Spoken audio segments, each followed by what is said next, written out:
Hello everyone, आज की इस वीडियो में हम क्लास 6 की एससीईआरटी की हिस्ट्री की बुक का लेसन नंबर 3 पढ़ेंगे। नदी घाटी की सभ्यता, हड़प्पा सभ्यता। यदि आप ऐसे किसी एग्ज़ाम की तैयारी कर रहे हैं जिसमें हिस्ट्री आती है तो आप एससीईआरटी की बुक्स ज़रूर पढ़ें। कोई भी टेट एग्ज़ाम, चाहे वह सुपर टेट है, सी टेट है या फिर यूपी टेट है, उसके लिए बुक्स बहुत इंपॉर्टेंट हैं। तो शुरू करते हैं। आज हम जानेंगे नदी घाटी की सभ्यता, इट मीन्स हड़प्पा सभ्यता के बारे में। आज कुछ लोग गांव में रहते हैं और कुछ नगरों में यानी कि शहरों में। दोनों ही जगह के रहन सहन में कुछ कुछ समानताएं हैं, तो कुछ अंतर भी हैं, इट मीन्स डिफरेंसेस भी हैं, अलग भी हैं, और कुछ चीज़ें एक सी भी हैं। क्या आपको पता है कि आज से लगभग 2500 वर्ष पहले भारत में नगर थे?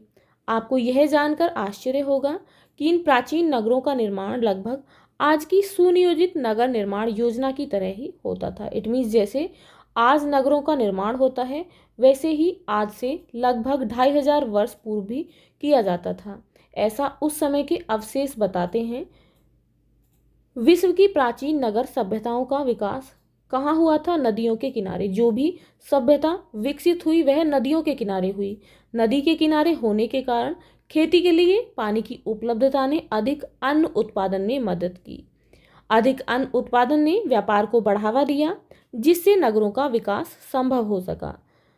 व्यापार के लिए जल मार्ग सुलभ था। जब वो व्यापार करते थे तो अपने सामान को लेने के लिए और भेजने के लिए किसका यूज़ करते थे? जल मार्ग का। साथ ही नदी मार्ग से व्यापार सस्ता, आसान तथा सुरक्षित था। नगरीय जीवन में अब कृषि की अपेक्षा अन्य काम धंधों को अधिक महत्व दिया। इन काम धंधों के विकास के लिए प्राकृतिक कच्चे माल की उपलब्धता तथा उससे बनी हुई वस्तुओं ने नगरीय जीवन को और उन्नत बनाया, और इसके फलस्वरूप विश्व में पहली बार अलग अलग नदियों के किनारे नगरीय सभ्यता का विकास हुआ, जिनमें सिंधु नदी के तट पर विकसित हुई हड़प्पा सभ्यता। तो इट इज़ वेरी इंपॉर्टेंट कि हड़प्पा सभ्यता किस नदी के तट पर, इट मीन्स नदी के किनारे पर विकसित हुई। तो किस पर हुई? सिंधु नदी के तट पर। हड़प्पा सभ्यता जो है लगभग कितनी पुरानी है? लगभग 2500 ईस्वी पूर्व से 1520 ईस्वी पूर्व। कैसे हुई खोज? सन 1921 ईस्वी की बात है, जब भारत में अंग्रेजों का राज था। इसी वर्ष पुरातत्वविदों ने पंजाब प्रांत में हड़प्पा नामक स्थल की खोज की। इस स्थल से प्राप्त अवशेषों के अध्ययन से पुरातत्वविदों को ज्ञात हुआ कि यह एक नगरीय सभ्यता के अवशेष हैं। इट मीन्स जो हड़प्पा सभ्यता है वह एक नगरीय सभ्यता थी। इसी प्रकार सिंध प्रांत में एक और गांव मिला जिसको लोग मोहनजोदड़ो कहते थे। मोहनजोदड़ो का मतलब है मृतकों का टीला। यहाँ से भी नगरीय सभ्यता के अवशेष प्राप्त हुए हैं। हड़प्पा नामक स्थल से इस सभ्यता के अवशेष सबसे पहले मिले थे, इसलिए इसे हड़प्पा सभ्यता कहते हैं। पुरातत्वविदों ने इन स्थलों की विस्तृत खुदाई की। इट मीन्स बहुत खोदा गया उस जगह को, तो नीचे दबा हुआ पूरा का पूरा शहर निकल आया। यहाँ पर देख सकते हैं, इस चित्र में है, ये हैं हड़प्पा सभ्यता की सड़कें कि उस समय में सड़कें और गलियाँ कैसी थीं। नगर ही नगर धीरे धीरे आगे और खोज हुई। कई जगहों पर खुदाई की गई तो पता चला कि उस समय एक नहीं दो नहीं कई नगर थे। ये नगर सिंधु नदी और उसकी सहायक नदियों की घाटी में बसे हुए थे। इस सभ्यता के कुछ क्षेत्र आज पाकिस्तान में हैं, भारत में है। रोपड़ जो कि पंजाब में है। कालीबंगा कहाँ पर है? राजस्थान में है। लोथल कहाँ पर है? गुजरात में है। तथा दायमाबाद कहाँ पर है? महाराष्ट्र में। इस सभ्यता से संबंधित मुख्य पुरास्थल हैं। So it is very important. Question पूछा जाता है कि रोपड़ कहाँ पर है, या फिर पूछा जाता है कि कालीबंगा कहाँ पर है, तो कालीबंगा कहाँ पर है? राजस्थान में।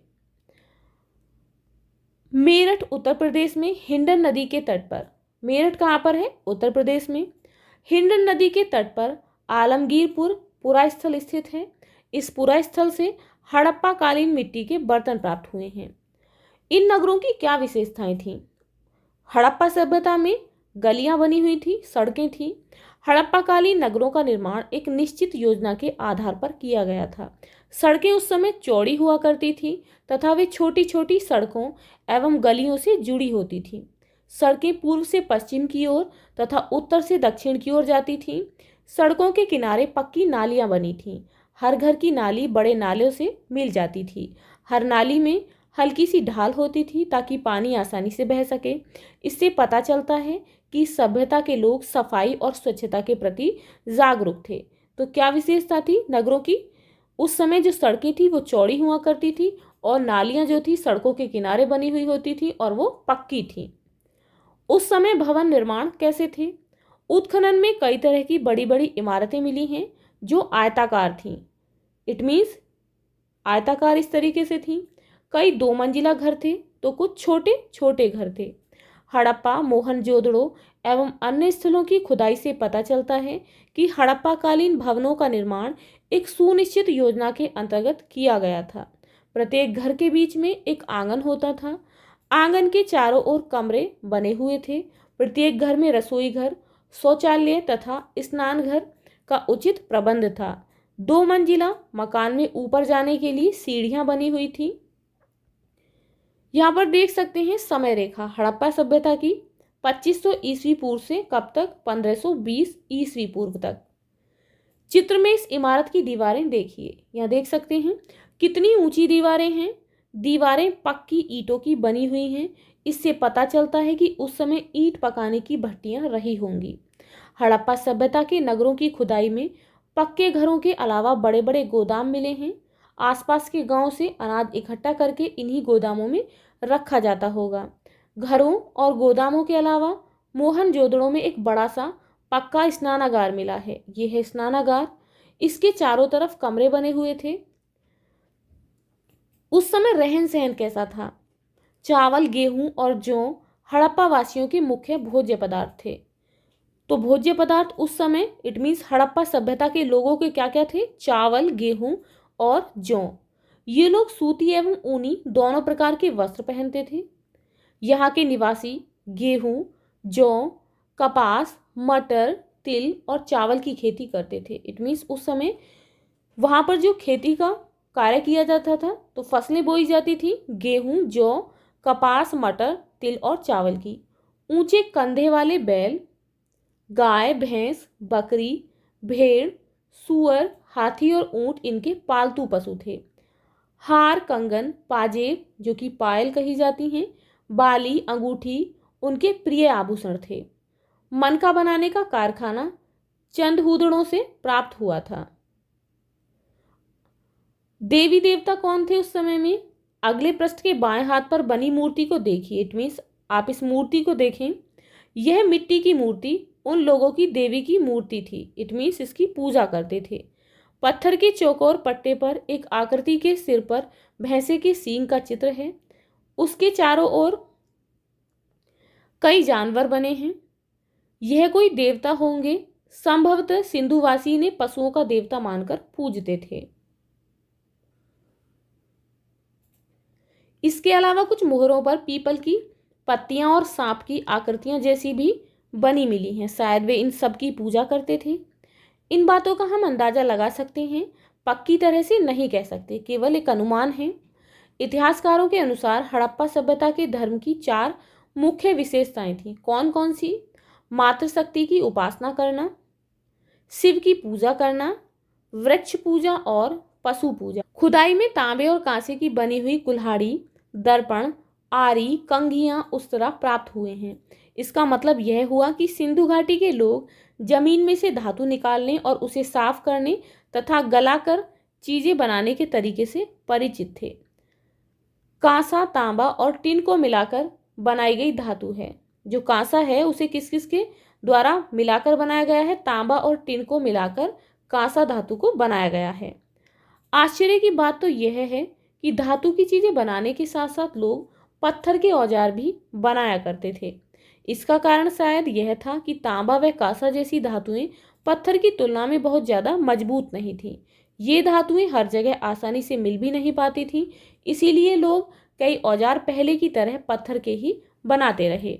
इस बैलगाड़ी में 2 खड़ी खोज छिपी हैं। एक है पहिया और दूसरी है बैलगाड़ी। आप देख सकते हैं ये है पहिया और ये है बैलगाड़ी। उस समय चक्के का इस्तेमाल मिट्टी के बर्तन बनाने के लिए भी होने लगा, यानी कि जो गोल पहिया होता था, इसीलिए पहले की तुलना में बहुत अच्छे किस्म के बर्तन बनाए जाने लगे थे। इन चित्रों में दिख रही चीज़ों से आप अनुमान लगा सकते हैं कि हड़प्पा के नगरों में बहुत से कारीगर रहते थे। नगर के लोग अपनी ज़रूरत की सब चीज़ें घर पर नहीं बनाते थे।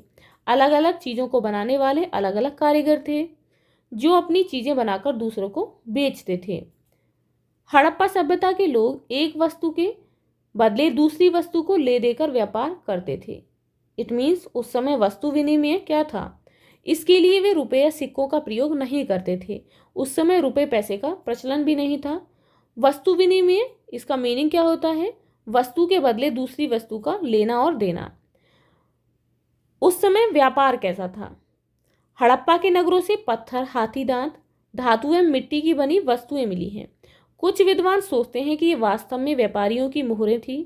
ये विभिन्न आकार की हैं।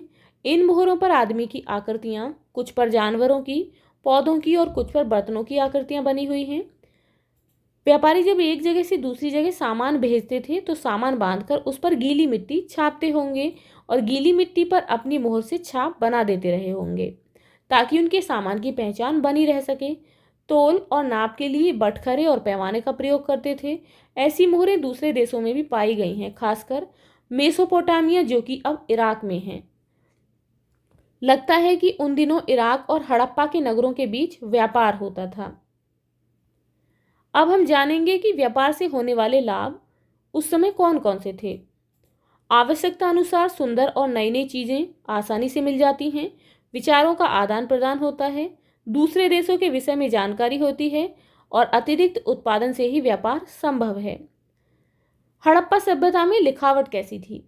हड़प्पा सभ्यता की मोहरों पर संकेत के रूप में लेख लिखे हैं, जिससे उनके अक्षर चित्रों जैसे लगते हैं। विद्वान आज भी इस लिखावट को पढ़ नहीं पाए हैं, इसलिए हड़प्पा सभ्यता को आद्य ऐतिहासिक युग के अंतर्गत रखते हैं। खुदाई से मिले अवशेषों के आधार पर ही हम इस सभ्यता के बारे में जानकारी प्राप्त करते हैं। हड़प्पा संस्कृति के लोथल क्षेत्र में मिले बंदरगाह के अवशेषों से पता चलता है कि ये लोग नदी या समुद्र से व्यापार करते थे। लोथल मुख्यतः व्यापारिक नगर रहा होगा, क्योंकि यहाँ से बंदरगाह, गोदी, मोहरें तथा गोदाम के अवशेष मिले हैं। नगर निर्माण योजना कैसी थी? नगर निर्माण योजना के साथ साथ अन्य विशेषताओं के आधार पर यह अनुमान लगाया जा सकता है कि इसकी जो शासन व्यवस्था थी वो काफ़ी सुदृढ़ रही होगी।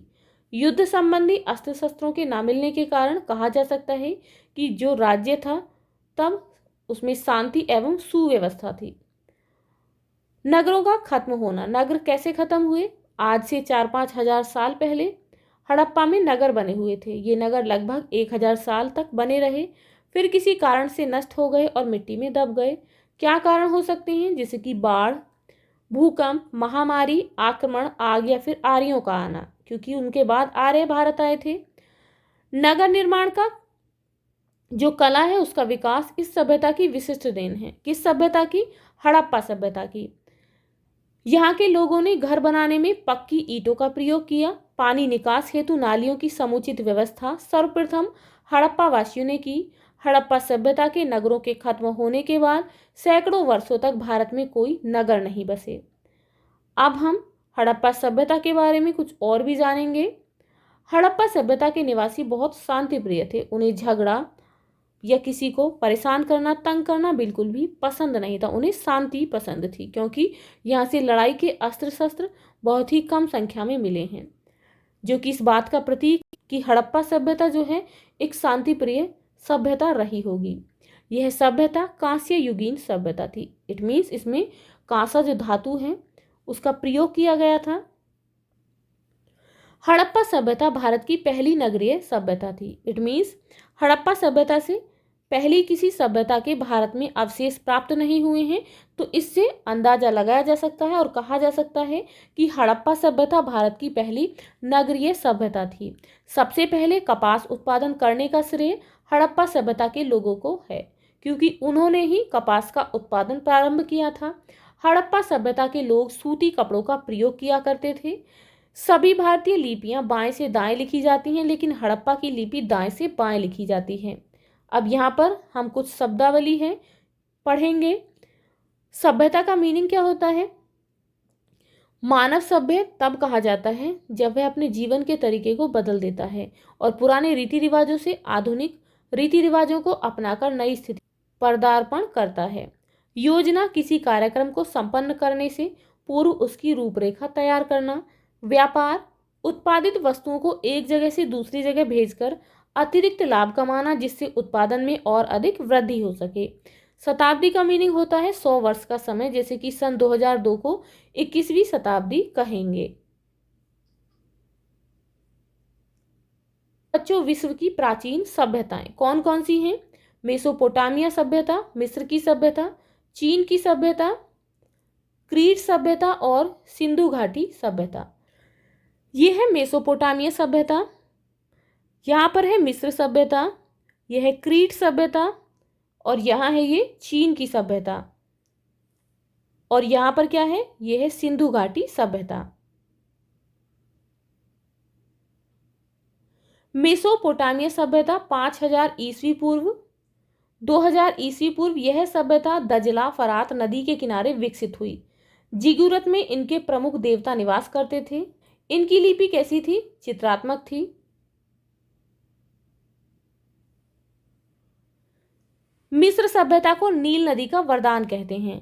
शवों को संरक्षित करने के लिए उनके शरीर पर नाइट्रोन नामक पदार्थ का लेप लगाकर उसे पतले एवं मुलायम कपड़े से ढक देते थे। किस पदार्थ से? नाइट्रोन नामक पदार्थ से। इस प्रकार के शरीर को क्या कहते हैं? ममी कहते हैं। इनको पिरामिड के अंदर रखा जाता था। पिरामिड क्या होता है? पिरामिड मिस्र के राजाओं के मकबरे हैं। इनमें शवों के साथ साथ प्रयोग में आने वाली इनकी बहुमूल्य वस्तुओं को भी रखा जाता था। इन पिरामिडों की दीवारों पर कई प्रकार के सुंदर चित्र हैं, जिनसे मिस्र की सभ्यता से संबंधित कई प्रकार की जानकारी प्राप्त होती है। क्रीट सभ्यता कब से कब तक मानी जाती है? 3000 ईस्वी पूर्व से 1500 ईस्वी पूर्व तक। इसे महान द्वीप सभ्यता भी कहते हैं। किसको? क्रीट सभ्यता को। यह सभ्यता भूमध्य सागर के किनारे विकसित हुई थी। सुंदर चित्रकारी के कारण यहाँ के बर्तनों की मांग दूसरे देशों में भी थी। चीन सभ्यता लगभग 2500 ईस्वी पूर्व की है। यह सभ्यता हुआंगहो नदी के किनारे विकसित हुई। साटन के कपड़े तथा बांस पर लिखना सबसे पहले चीन ने शुरू किया। किस देश ने शुरू किया? साटन के कपड़े पर और बांस पर लिखना चीन देश ने। कागज का आविष्कार सर्वप्रथम कब कहाँ हुआ? चीन में हुआ। चीनी लोग कांस्य के बने बर्तनों में भोजन करते थे। If you like this video, please like and share, and if you are new on this channel, please subscribe the channel. Thank you.